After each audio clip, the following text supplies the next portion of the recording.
এটা একটা পুরনো ভিডিও আপনাদের সাথে শেয়ার করা হয়নি, তাই ভাবলাম শেয়ার করে নিই। তো আমি এখানে সাজাচ্ছি হচ্ছে দুপুরবেলা ভগবানের ভোগ লাগানোর জন্য থালিটা সাজাচ্ছি। এখানে অন্ন আর অনেক যা রকম রান্না করেছি সেইগুলোই সাজাচ্ছি। আর এইটা হচ্ছে এক দ্বাদশীর দিনের ভিডিও, সেটাই আপনাদের সঙ্গে শেয়ার করছি।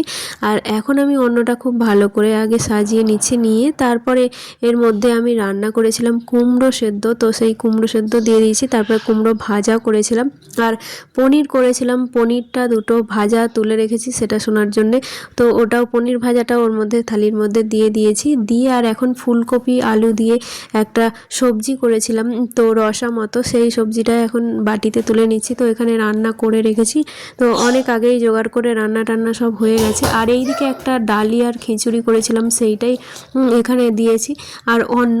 তো এই হচ্ছে দুপুরের মহাপ্রসাদ, তো এটাই ভগবানকে ভোগ লাগিয়েছিলাম। কেমন লাগলো জানাবেন। হরে কৃষ্ণ।